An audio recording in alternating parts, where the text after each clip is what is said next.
ఇంక ఇదైతే ఈరోజు ఫుల్ డే బిజీ రొటీన్ అండి. ఇంకా మా ఆయనకైతే ఉదయాన్నే కాఫీ కలిపిచ్చేసి టిఫిన్ అయితే చేస్తున్నాను. నేను చేసిన కర్రీస్ ఉన్నాయన్నమాట. పప్పు టమాటో ఉంది, వంకాయ కూర ఉంది, దోశలు అయితే వేస్తున్నాను. ఇంకా ఇదైతే మా షాప్లో పిండి అండి. మా షాప్లో పిండితో ఇదే లాస్ట్ దోశ అనమాట. ఎందుకంటే పిండి కూడా తీసేసాము. ఏంటనేది నేను ఒక వీడియో చేసి చెప్తానండి. ఇంక నేనైతే 3 రోజులుగా క్లీనింగ్ చేస్తూనే ఉన్నాను అనమాట రూమ్స్ అన్నీని. ఇంక ఈ రోజు అయితే కిచెన్ క్లీనింగ్ వచ్చేసి మొదలు పెట్టాను ఉదయాన్నే. మా ఆయనకైతే లంచ్ బాక్స్ లేదు, నాకు మా పిల్లలకి అయితే బయట నుంచి ఫ్రైడ్ రైస్ తెప్పించుకుని తినేసామన్నమాట. ఎందుకంటే వంట చేసేంత మూడు లేదు, సమయం కూడా లేదనమాట. క్లీనింగ్ ఎక్కువైపోయింది. ఇంకా లాస్ట్గా వచ్చేసి ఇంకా ఆయిల్ క్యాన్స్ వచ్చి క్లీన్ చేస్తున్నానండి. నేను ఎక్కువగా స్టీల్ క్యాన్లోనే కదా ఆయిల్ అనేది పెడతాను. చాలామంది కూడా అడుగుతారు, అక్క ఎక్కడ తీసుకున్నది ఆయిల్ క్యాన్స్ అని చెప్పేసి. అవైతే నేను లోకల్ స్టోర్లోనే తీసుకున్నానండి. లింక్స్ అయితే నాకు తెలియడం లేదనమాట. అమెజాన్లో చెక్ చేశాను.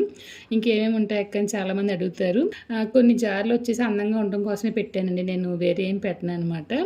ఇంకా పెద్ద జార్లో వచ్చి ఎండుమిర్చి అయితే పెట్టాను. కొంచెం మన అమ్మ మాగే పచ్చడి ఇచ్చిందనమాట, అదైతే కొంచెం పెట్టాను అనమాట. ఇంకా ఆయిల్ క్యాన్స్ అయితే చేంజ్ చేద్దామని చెప్పేసి నా దగ్గర ఉన్న సాస్ బాటిల్ని వచ్చేసి ఆయిల్ క్యాన్ కింద ఉపయోగిస్తున్నానండి. నాకు ఎప్పటి నుంచి ఆశగా ఉందనమాట గాజు బాటిల్లో పెడతామని చెప్పేసి. ఇంకా అందుకని చెప్పేసి ఇవైతే శుభ్రంగా కడిగేసి యూజ్ చేస్తున్నాను. ఇంకా వీటి మూతలు వచ్చేసి ఆల్రెడీ నేను ఇంతకుముందు వాడాను అనమాట. ఈ విధంగా మూతలు మాత్రం విడిగా అయితే తీసుకున్నాను హోమ్ సెంటర్లోను. అందుకని చెప్పి ఒక మూత పాడైపోయి ఉందనమాట. మొన్న ఈ మధ్య నేను మీషోలో ఈ బాటిల్ అయితే తీసుకున్నానండి. దోశలు వేసినప్పుడు స్ప్రే చేస్తే తక్కువ పడుతుందని చెప్పి అన్నారని చెప్పేసి తీసుకున్నాను అనమాట. నేను నార్మల్గా కర్రీస్ చాలా ఎక్కువ ఆయిల్ వేస్తానని చాలా కామెంట్లు కూడా వస్తూ ఉంటాయి.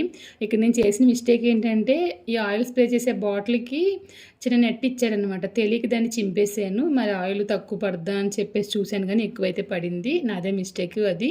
ఇంకా స్టాండ్ అయితే శుభ్రంగా కడిగేసి అట్ట ముక్కలు ఉంటే పెట్టాను ప్రస్తుతానికి అయితే. ఏదైనా మంచి క్లాత్ కానీ పేపర్ కానీ చూసి పెడదామని చెప్పి అనుకుంటున్నాను.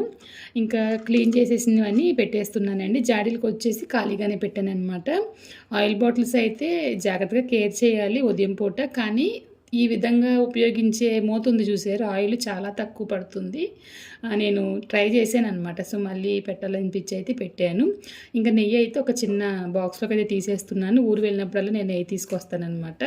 ఇంక మళ్ళీ ఏమనిపించిందంటే స్టాండ్ సరిగ్గా బాగాలేదు, కనిపించలేదు అనిపించింది. మళ్ళీ దానిపైన పిల్లల బుక్స్ కవర్ ఉంటుంది కదా, అది వేసేసి మళ్ళీ పెట్టాను అనమాట. ఏమో చూడాలి ఇది ఎన్ని రోజులు ఉంచుతానని చెప్పి అనేది. మా ఆయన అయితే ఖచ్చితంగా అడుగుతారు చూసిన వెంటనే, ఏది తిన్నాగా ఒకసారి కూడా ఉంచుకో కిచెన్లో అని చెప్పి. ఏంటో తెలియదు కానీ రోజు ఒకే వస్తువు ఒకే చోట చూసి చిరాకు వచ్చేస్తుంది అనమాట. అప్పుడప్పుడు అవి అక్కడ ఇవి ఇక్కడ మారుస్తూనే ఉంటాను. నేనే అలా ఉంటాను, అందరూ అలా ఉంటారు అనేది నాకు కూడా తెలియడం లేదు. ఇంకా పని అంతా అయిపోయిన తర్వాత సామాన్ తోమేశానండి. ఇంకా దాని ఇండస్ట్రీ నుంచి మన కోసం అయితే నెల కుక్కవేలు పంపించారండి. ఏం పంపించారనేది రేపటి వీడియోలో చూద్దాము.